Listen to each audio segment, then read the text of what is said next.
Hey guys, so you know that I'm building a kitchen table engine stand. A kitchen table engine stand. So that's what I'm calling it now. Yeah. Um, Thing is awesome. I've been speaking with a guy and whatnot. You can see here, that's where the casters are, so you can move it around. And then you got camshafts for your foot holds, footrests. There we go. And then the platter is going to have piston cups. I'm going to have it fastened and everything because it's going to be top heavy, so you don't really want that. I'm going to put LED lights in the inside, and then again pistons for the glass. And I got the final total on it. It's going to be $450 for everything. And this seems to have everything that I want, and he's going to sell me the components. So $15 a piston. I think it was $10 a camshaft. I want 4 of them, so it's $40. And for the pistons, you're like at 120 and something. So he's making a good buck off of me. But this is the guy that I'm talking to get the aluminum block, because I want to polish it up so it looks like chrome. That's neither here nor there. Now I have the glass. Thank goodness for that. A lot of people do these things out of scrap engines and cast iron blocks, and I can easily find a cast iron block, but it's going to be top heavy and it's not going to look as nice. Then I have to do all the cleaning. So I'm believing that having the aluminum block is going to be quicker, faster, better. So that's what I'm looking at. Because I just want to get a nice solid win on this. I actually bought some pot lights for the room that I'm going to put it in, and I bought a nice stainless steel fan. It's not stainless steel, for $100. And again, spending me so much money, but it looks like a piston with blades on it. So that's what I'm liking. It doesn't have a light, so it just drops down with the rectangular, circular shaped object, and then the base of it's also just very similar to that. And then you have the piston rod, which is just a steel shaft, so it's rudimentary design. But I wrote this on the back of a bill of sale, so we'll just fold it up and we'll just go through that. So a friend of mine went in for a service, and he got his lube oil and filter. He always goes to this guy, so this guy's not trying to take him. And then it goes into some details where he needs 4 new tires. These are winter tires, and the guy quoted him for like $800 for 4 brand new two pairs, so 4 of winter tires. And my friend asked me, like, do I need new winter tires? Like, we're coming to the end of the winter season. And I said to him, put some extra weight in the back of your pickup truck, and so if you have any engine blocks, drop them in, give them to me in spring. But I said to him, just put a little bit extra weight so you can brake a little bit easier, and give yourself extra distance, since you know now that the tires are getting worn. And then run these tires in the summertime. Find a good set and slap on a good set of summer tires, or just run them for the entire summer if you want to do that, just to save yourself some money. And they'll be a bit stickier in summertime because it's the silicone in the rubber, and so they'll warm up. They'll smell like burning rubber a little bit.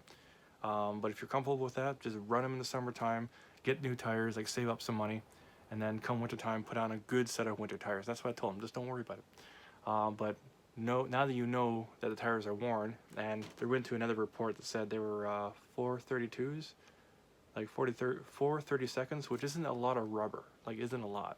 So, and I made them aware to say, hey, if it's winter time, run these, since you can get them a new set in summer, and when it comes next season, get a new set of winter tires, and realize that, like, whether it's winter, slush, sleet, or snow, rain, that these tires are not going to be as responsive as a new set of tires, but you can still run them. Just be careful. And then he had a rear axle seal, so it's not the rear main seal, it's the 2 sides. They're one of them that doesn't go in specific, that the one that's leaking. And then the report also said, I had a more detailed report, it said that they haven't, the fluid hasn't gone onto the emergency brake, and it hasn't gone into the pads or anything like that. And I've had this problem too. I had an 85 Cutlass. The thing was clapped out. It was done. Love that car. My nephew actually was the first car he ever drove. 85 Cutlass Brougham sedan. I think it had either a 350, could be a 305, could be a 307. Nobody could ever tell me exactly what it was. They're very identical engines, just different displacement. And I ran that thing with an axle seal going out on it for the life of the car with me. And then with my van, it was a 4x4 van, all-wheel drive. I had an axle seal on that, and I just kept topping it up, putting whatever fluid I wanted into it. And I had, again, with my pickup truck, again, an axle seal with go with that, and I never replaced it. I just kept filling it up or checking it to pop off that cap at the back of the axle, and you just top it up. Even if you have more fluid than necessary in there, it's going to take apart. It's going to be more wear and tear on the fluid, But other than that, that's the only issue you will ever have. Besides if the seal actually goes, and the seal itself might cost 50 cents, but you have to take your axle shaft out. So you have to take the tire off, the brakes off, the emergency brakes, obviously the rotor, the caliper, not in all this particular order. And then you can get to the axle itself. Then you have to open up their main seal on the back, which is their C-clips that keep it in. There's probably some other things I'm forgetting right now. And then you're able to slide it out and then get to the axle seal itself. So that's a lot of things you have to take apart to get to that axle seal, which is why people just run it. Now that part might be 50 cents, might be 35 cents, who knows. Even if it's $5, it's inconsequential. Unless you're losing axle fluid like crazy, I wouldn't actually worry about it. And then the axle main casing itself holds fluid, and it's not just going to leak out. So in my opinion, as I told him, just run it. Your vehicle has over 150,000 kilometers on it, so it's not really a new vehicle, and you're going to get rid of it another 20,000. So again, don't spend the money. Like, it might cost you $500, could cost you $1,000, depends what you run into. So just run it, forget about it, since you're going to get rid of it another 20,000 kilometers. He doesn't actually drive all that much. I think it's a 2014. I'll tell you in a couple. Nope, I covered that part up. It's a 1500, so it's not really that big. That's 2015. There it is. It's not a 2014, so it's a year newer than I thought it was. And the vehicle itself, actually, sorry, I'm wrong.